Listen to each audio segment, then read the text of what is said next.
Point-and-shoot cameras have an obvious flaw. They can't capture depth of field. They attempt to make everything perfectly in focus. And while these trees and rocks are gorgeous in the background, they're distracting from the focal point of the image, which is the child.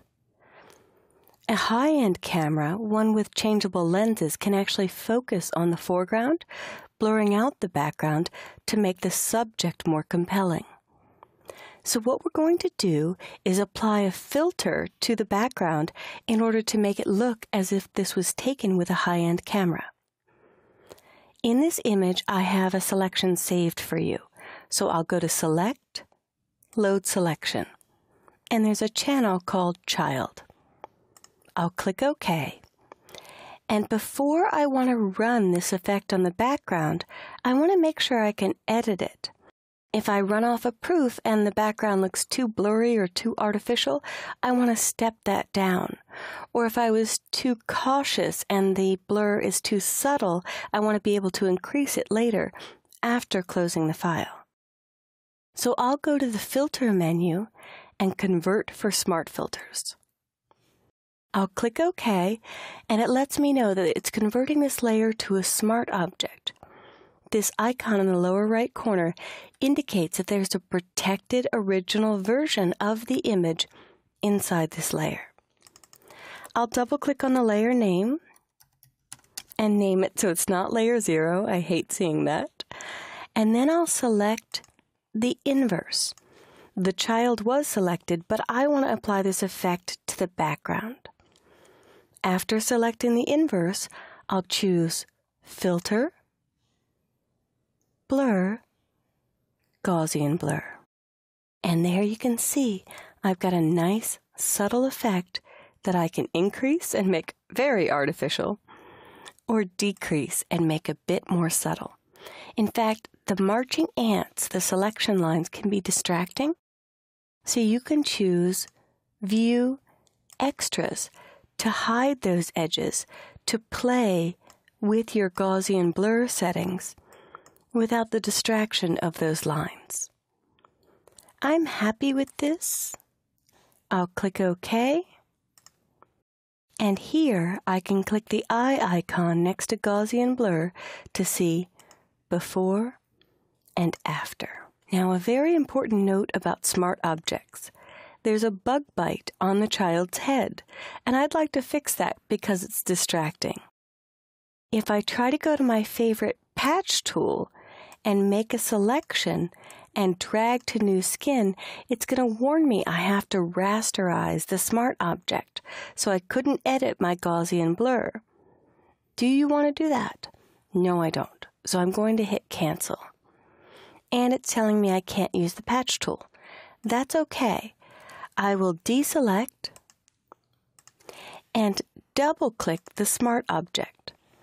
By double-clicking the smart object, you get to that embedded original image, which is how they got the blur filter to be editable. So I'll click OK, and here's the original protected photo. Because it's a smart object, that blur isn't ever permanently applied. But my goal is to take this bug bite, select it, drag to new skin, and it's removed. I could do a little bit more cleanup if I so choose. We'll leave the mole because very often people who are in the color correction or photo retouching industry don't realize what is a blemish or skin imperfection versus what is a mole or beauty mark and should be there. So I know that should be there, and I will leave it. I could zoom in with Control+ or Command+ and do other common retouching tasks, like going to the Dodge tool and lightening the exposure a little bit, and making my brush size about the size of his eyes, and just lightening a bit so you could actually see the eye color. Because the eyes are cast in shadow, it's difficult to see them, and by just dodging a little bit, you make the eyes more alive or more awake. Often I like to do Command-0 or Control-0 and check myself to make sure I haven't gone too far, but that creates a nice little glint in the eye. So this Layer 0 PSB is the embedded smart object. I'm going to click the close box, and yes, I'll save or permanently commit to these changes. Here is my updated original, or actually my updated version, and I can hit Control-Z or Command-Z before, after. Before, bug bite and the eyes are kind of dark. After, perfect skin, and now there's a little light or glint in the eye. So this video should have shown you how to make artificial depth of field focusing on the subject of the photo and blurring out the distracting yet beautiful background. Just because a scene is picturesque doesn't mean you want everything in focus. You want to make sure that you're correcting your images thoughtfully to convey the message that the subject of this photo was the child. So give Gaussian blur and smart filters a try on a few of your own images, and you'll have the look of a high-end photo regardless of the device that it came from.